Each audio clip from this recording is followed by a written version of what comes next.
फिर रिश्ता महादेव से ऐसा मत बनाइए कि महादेव दे तो बहुत अच्छा है और जिस दिन न दे तो खराब हो जाइएगा महादेव। क्योंकि ऐसा रिश्ता तो हम अपने जगत में किसी से नहीं बनाते। नहीं आपको बात को न मानेंगे, अपना ही अपना खाएंगे, हम जाएंगे बाहर, हाँ छोड़ देते हैं। अच्छा ये देखिए आते में जाके अब आते हैं हम लगे चर्चा हो जाए, पता चल जाइएगा गाड़ी से चल जाइए चर्चा। अच्छा, आपके पति पुलिस में है? जी दरोगा है। दरोगा है। जब सैया भाई कोतवाल तो डर काहेगा। ये तो मानते हैं क्योंकि आप क्या बात माने, आप 2 मिनट के लिए हमारा जहाँ साथ में आए तो बाहर तो बेचारे बोल भी नहीं पाते होंगे कि बाहर का लोग सब उनका बात सुनता है और घर में आते हैं तो वो आपका बात सुनता है। महादेव सब कुछ जाके मना दी। जो आपके पहुंच में जो चीज आ जाए उसको पहले पकड़ लेना ज्यादा अच्छा है। अच्छा है, बहुत अच्छा है। हाँ, कानून की पढ़ाई इस घर में साहब की और उनका आशीर्वाद है, उनका प्रेम है कि चलिए गौरी भी लॉ की पढ़ाई कर ले, कानून की पढ़ाई करना शुरू करेंगी। अब उसी की बात है।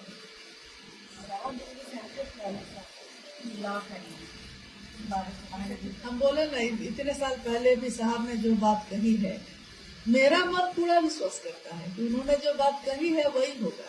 इसीलिए आज इतनी हलचल होते हुए भी एक क्षण को भी मेरा मन इस बात के लिए चिंतित नहीं होता है कि कौन छोड़ देगा, कौन चुनवा बना लिया, कौन क्या कर लिया। इस बात के लिए हमको चिंता नहीं होती है। आदमी है, तकलीफ तो होती ही है, लेकिन चिंता नहीं होती है कि क्या होगा, कैसे होगा। क्योंकि हमको पता है कि साहब ने कहा है कि एक दिन शुरुआती दौर में शिव की शिष्यता में लोग बटेंगे जरूर, लेकिन एक दिन ऐसा होगा जब सारे लोग एक हो जाएंगे, सारे शिव के शिष्य एक मनसा वाचा करना चलेंगे।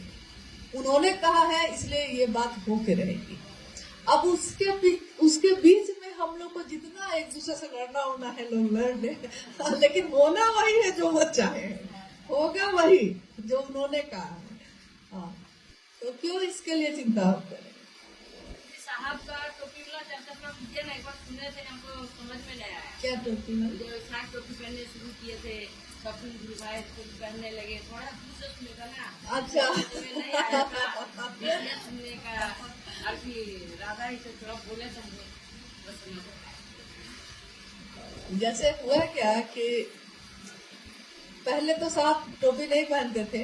ठंड के समय में हाथ से जो बुना हुआ रहता है ना टोपी, काले रंग की या सब कभी कभी सफेद, ज्यादातर काले रंग की, तो माँ बुनती थी। माँ को बुनने आता था खूब अच्छा, तो ऊन से बुनती थी। तो ठंडा के समय में साहब के सिर में ठंड लगती थी तो ठंडा में पहनते थे वो टोपी को। लेकिन जब माँ नीलम आनंद 17 जून 2005 को शिवलीन हुई तो बाल छिलाया जाता है ना, तो साहब ने उस समय सफेद रंग का रुमाल अपने सिर पे बांधा और उन्होंने कहा, हॉल में हम लोग बैठे थे, तो साहब ने कहा कि ये मैंने नीलम की स्मृति में बांधा है तो ये बांधा रहेगा, पता ये रहेगा अब। लेकिन हुआ क्या कि कुछ समय के बाद अब कार्यक्रम में जब भी हम लोग जाते थे साहब के साथ, तो रास्ते में साहब जैसे आ रहे हैं, कार्यक्रम होना है, महोत्सव होना है, तो रास्ते में लोग रिसीव करने आते हैं ना, तो 50 मोटरसाइकिल पे 100 गाड़ी, 10, 20, 100, 50 जितना भी गाड़ी है, सारे के सारे लोग माथा पे सफेद रंग का बांधे हुए हैं। देखते देखते साहब उब गए कि हम क्यों बांधे, हमसे पूछा तुम, हम क्यों बांधे, मेरे बांधने का कुछ कारण था। तो देखा देखी साहब बांध रहे हैं तो हम भी बांधेंगे, तो देखा देखी सबने सफेद रंग का रुमाल बांधना शुरू किया। फिर बाद में उसके बाद साहब ने कहा कि अब मैं रुमाल बांधूंगा ही नहीं, मैं छोड़ूंगा तो छोड़ेंगे लोग कि नहीं। तो उन्होंने काले रंग की टोपी, हाँ, कपड़े से सिलवाई गई, तो साहब ने कहा ये ठीक लग रहा है मुझे, तो मुझको ये पसंद है, अब से मैं यही पहनूंगा। उसके बाद वो गर्मी हो, बारिश हो, ठंडा हो, लेकिन ज्यादातर जगहों पे साहब काले रंग की टोपी पहनने लगे। देखा देखी बहुत लोग पहनने लगे, फिर काला रंग का टोपी सब पहनने लगे। जैसे साहब बैठते शिव चर्चा में लोग वैसे बैठने लगे।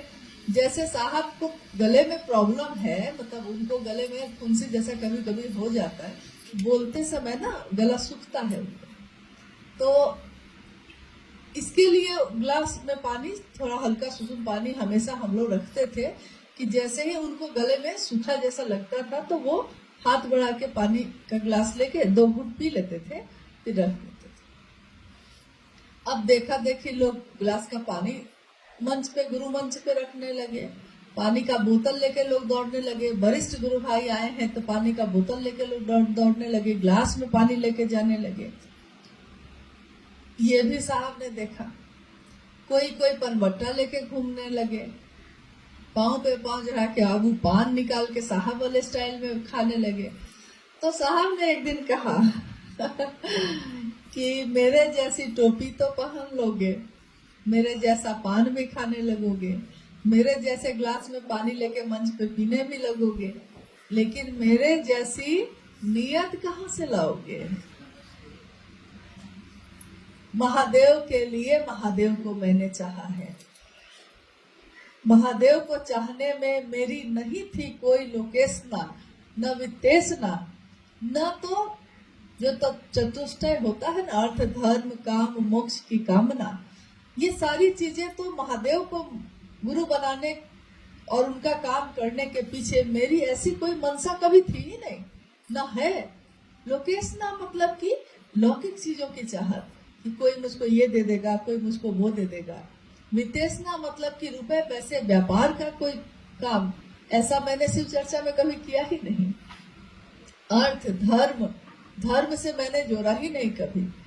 काम मोक्ष, सुंदरियां मुझको मिल जाए, ऐसा मैंने कभी सोचा नहीं। हाँ, मोक्ष मुझको मिल जाए कि महादेव मुझको जीवन और मृत्यु के चक्र से मुक्त कर दीजिएगा, ऐसा हो जाए, ऐसा तो मैंने कभी सोचा नहीं। तो महादेव के लिए मेरे महादेव का डंका हर हृदय में बजे। ये मंदिर में जो घंटियां बज रही हैं उसकी मधुर ध्वनि हर व्यक्ति के जीवन में घुले, ये मैंने चाहा है। तो मेरे जैसे नियत कहाँ से लाओगे? यही उन्होंने कहा उसने। हाँ, यही बात कही। तो हमेशा हम लोग यही कामना करते हैं कि साहब आपके जैसा पता नहीं बन पाएगा कोई कि नहीं बन पाएगा, लेकिन आपने ये चाहा है कि एक हरिंद्रानंद नहीं लाखों हरिंद्रानंद बने, मतलब शिव के लिए शिव को चाहने वाले लोग बने। और इस चाहत में उनकी कोई लोकेशना विदेशना नहीं हो, कोई कामना नहीं हो, निष्काम भाव से कोई माने। तो ये बहुत बड़ी बात उन्होंने चाही है, और जो उन्होंने चाहा है वो हो के रहा है। अगर ऐसा नहीं होता, लाखों ऐसे गुरु भाई गुरु बहन जो आज महादेव के काम में चल रहे हैं, अगर वो सही मनसा से नहीं चलते रहते तो शिव शिष्यता इतनी तेज गति से कभी भी आगे नहीं बढ़ सकती थी। बढ़ रही है, इसका अर्थ है कि लाखों लोग इस काम को निष्काम भाव से कर रहे हैं। अब उसमें इक्के दुक्के लोग अपवाद है, किसी के लिए ये व्यापार है, किसी के लिए ये पेशा है, लेकिन लाखों लोगों के लिए ये जीवन है, जीवन को जीने की कला है, आधार है ये शिव की शिष्यता। तो हम वैसे लोगों को देखें या वैसे 1-2 लोगों को देखें जिनके लिए इन चीजों का कोई मोल नहीं है, जिसके लिए शिव से खिलौना है, उन लोगों की तरफ हम क्यों देखें? हम उसकी तरफ देखें जिसके लिए शिव शिष्यता उनका परिवार है, शिव के शिष्य उनका परिवार है। कौन है? तो साहब और माँ नीलामणि। साहब और माँ के जीवन में परिवार के नाम पे सिर्फ अपने 4 परिवार या रिश्ते नाते नहीं थे, उनके लिए शिव शिष्यों का परिवार ही उनका अपना परिवार रहा है। तो हम लोग उनको देखें, उन्होंने क्या कैसा परिवार बनाया, उनके बगिया के फूल कैसे खिले हैं।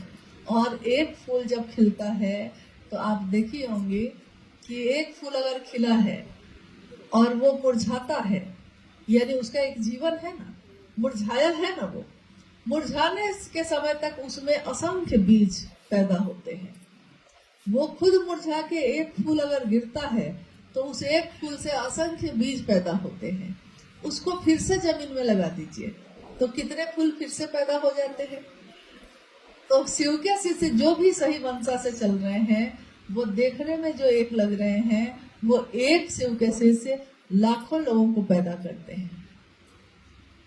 तभी गति चल रही है, तभी महादेव की दुनिया बनी हुई है। तो हमारी दुनिया में महादेव रहे, इसकी कामना साहब ने की है। तो साहब की इस कामना में, इस चाहत में हम सब भी अपनी चाहत मिलाते हैं। हे साहब, आपने महादेव के लिए महादेव को चाहा, हम सभी भी महादेव के लिए महादेव को चाहे, इसी का आशीर्वाद दे दीजिए। इस स्थल पे उनको नमन करते हुए हम सबका मन उनसे यही मांगता है, और जो आप मांगेंगे वो आपको मिलेगा। जो संसार को आप दीजिएगा वही संसार आपको वापस करेगा। साहब ने संसार में शिव को दिया, आज लोग उन्हीं को शिव की तरह मानते हैं। मतलब शिव से नजदीक होना उन्होंने साहब से सीखा, कैसे हुआ जाता है। तो आज जो उन्होंने दिया वो उससे दुगुना पाए।